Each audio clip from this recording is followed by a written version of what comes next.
Hello and welcome to a brand new Parry's Pickups. On this episode it's going to be an import special, and actually a PS2 import special specifically. And we're going to start off with the game Bleach, which is a fighting game. I love fighting games, so I wanted to try this one out. This one takes the form of an arena-based fighter. It can be one-on-one, or it can also be maybe 2 against 2 in some cases.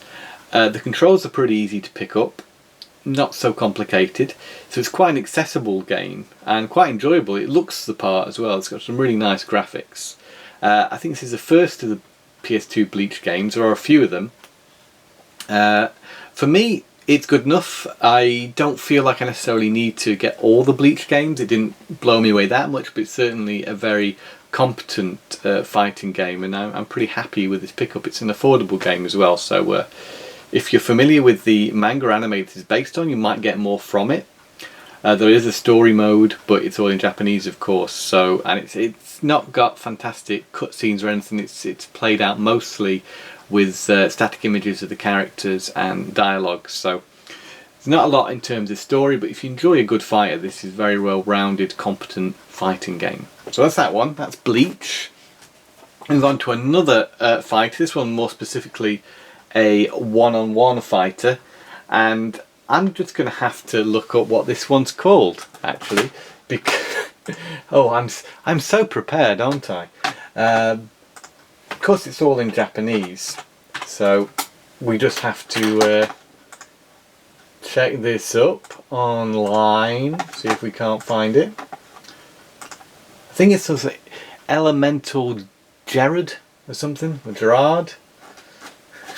It's got a funny title. I assume it's based on an anime of sorts.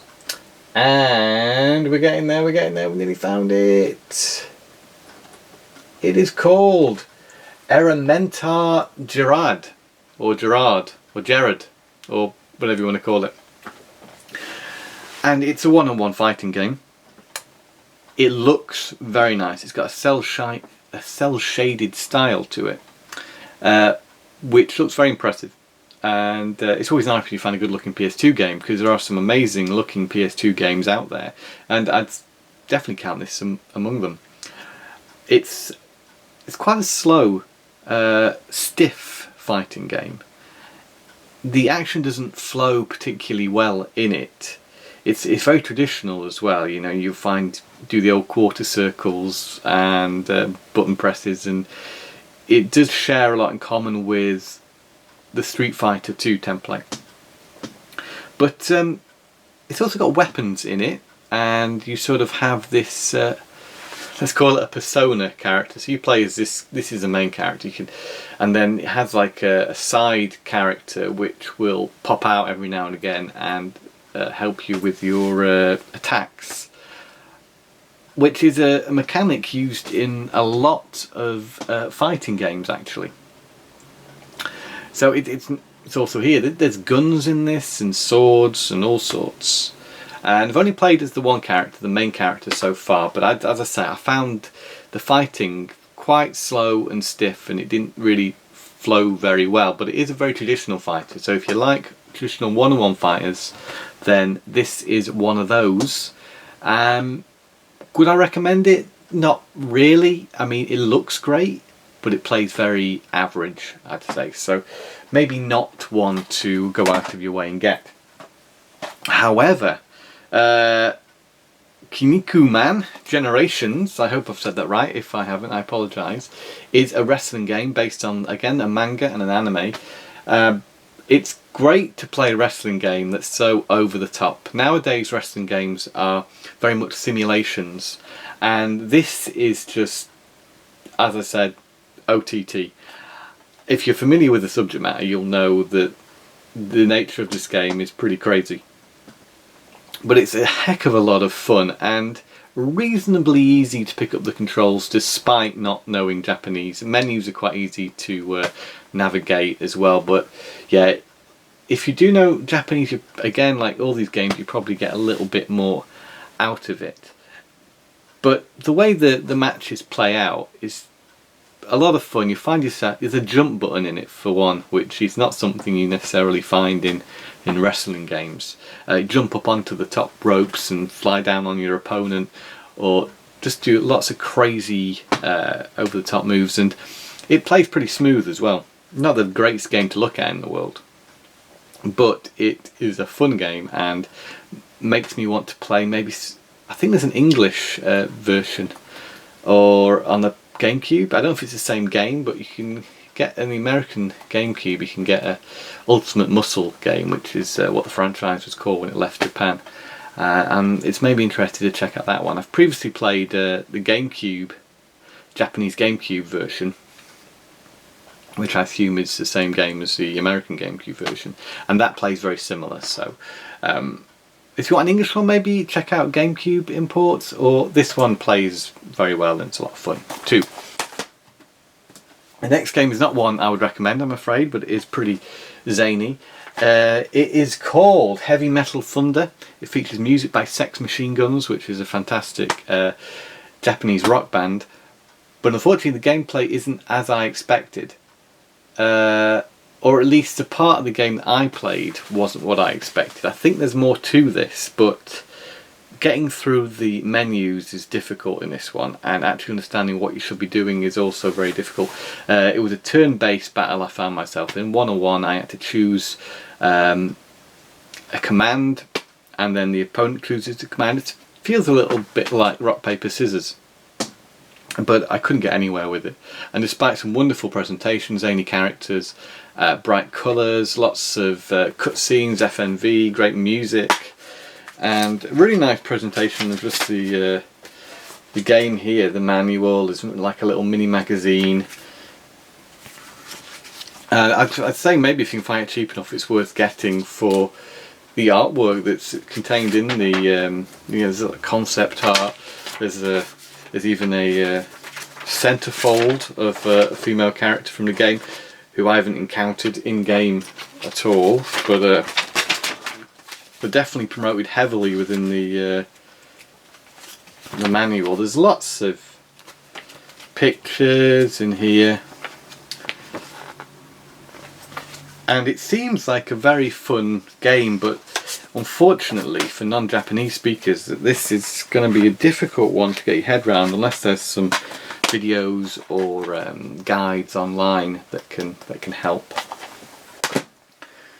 The next one up is Castlevania, and I think the subtitle of this is Lament of Innocence. This was, maybe to my knowledge, the first Castlevania game on PS2. I think there were two of them. This one is a third-person action game, and after a lengthy opening cutscene, which seems incredibly boring, not long happened, you just talk to this old guy, all in Japanese of course, unskippable, wasn't a great first impression. But when you get into the game, it plays rather nicely. It plays sort of like Code Veronica, I'd say, Resident Evil Code Veronica, where the backgrounds are all rendered in 3D, but the camera angles are all fixed. So you can't move, you have no control over the camera, that I can tell. You move from one screen to another screen in a similar way to the Resident Evil games. You fight with a whip, of course, it's Castlevania. You also have magic powers at your disposal, which is initially a little bit difficult to get to grips with. After trying out a few buttons here and there, I managed to use my magic attacks. The trick is, if you do get this game in Japanese and not English, because it is available in English, just a little bit more expensive, when you come against a big gold knight, you'll want to use magic against him. To build up your magic meter, you should be pressing R1 to block. Block his attacks till you got till you fill up your magic meter, but you can unleash a special magic attack by pressing a combination of buttons. It may be like R1 and circle, I think, can't remember, but you know, that took a little bit of working out. But I think the game looks reasonably straightforward to get to grips with. Actually was getting quite into this. Yeah, it looks nice too. I mean, the main character isn't the most detailed character you've ever seen in a 3D action game, but the environment's really nicely done, and enemies pretty good. and yeah, overall it's a rather good game. But maybe if you got a little bit more cash at your disposal, buy the English version of this. Or the Japanese one is playable, but you do miss out on the story, of course. Critical Velocity is the next game we're going to talk about. This is from Namco, and it's a driving game, so those two things usually go together very well. It's a bit different. You feel like you're undercover police officers, but you kind of feel like you're not working with the police, so you might be vigilantes, I guess, but your job in this game is to take down the criminals. I think actually the first mission sees you protecting a car which is escaping from the police, and the idea there is to make sure that the police don't damage the car in front, which is one of your accomplices, by knocking the police out. So perhaps you're not on the side of the law at all. It's quite hard to tell without, again, knowing the story. Some very nice pre-rendered cutscenes in this. Some cutscenes using the in-game engine which are okay, but when you put them up against the incredibly well done pre-rendered stuff, then they do stick out like a sore thumb. In-game graphics are nice where you're racing. I say racing, driving I should say. It's a open world map. You follow a target on the map. Second mission, for example, sees you following some criminals who have stolen something from a civilian, and the police are also after the same criminal, but it's your job to take them down. So again, you damage the car in front, and once the car's energy bar reaches 0, then the mission's won. It seems like that's the way the missions go in this. There's always a target car, and you've got to bash into it. Well, making sure you don't lose, chase it, bash into it, making sure that you don't lose all your energy in the process. You can boost and pick up power-ups to boost along the way. Nitrous it's called in this game. And overall, it's very fun, very playable driving game from Namco. So well, that's not bad at all, that one. And finally, Dragon Ball Infinite World, known to be one of the pricier Dragon Ball Z games in PAL territories, but the Japanese version is very cheap. It's got a nice cover and an even nicer disc, as a lot of these Japanese releases have. It's got typical Budokai, if you're familiar with that series, fighting mechanics. I think this was the last of the PS2 era Dragon Ball Z games to be released. It also tried to do something new as well. For example, there's a Dragon Story mode, I think it's called, or Dragon... I can't remember exactly what it's called, but the main sort of story mode sees you doing different things other than fighting. For example, you have to travel around an open area, passing through gateways. You've got 10 minutes to find so many gateways. That is basically just running around under a time limit, trying to work out how best to traverse the landscape to collect all these, go through all these checkpoints, basically. That's not fantastic, it's fine, but it does feel sort of out of place in a Dragon Ball Z game, and doesn't really feel like the kind of thing you want to be doing when you play a Dragon Ball Z game, because you want to be fighting. But yeah, it does try to shake things up a little bit, but in the process it loses its way a little, and it should probably just focus on the fighting aspect. But it couldn't really, because the fighting in it is just the same as the Budokai series, so it needn't really exist in that respect, but it does, and it was cheap, and rather than pay out for that PAL version, I just picked up the Japanese one to try it out. And that is it for this episode. Sorry that I didn't prepare a bit more research. We had to look up that name for the game there, but yeah, we always do these on the fly, totally unscripted. I just waffle on in front of this camera. But I hope maybe you've been introduced to some games you might want to try out there if you're into the Japanese PS2 scene, so to speak. I primarily get Japanese PS2 games because there's a few fighters which haven't been released outside of Japan that I'm always interested in playing. This time, I've also tried out games like Castlevania and Critical Velocity as well. It's nice to shake things up sometimes, because there's great games that never got released, never saw a release outside of Japan. So having a Japanese PS2 is, I think, a pretty great thing to own if you're into any sort of video games, retro video games, for example.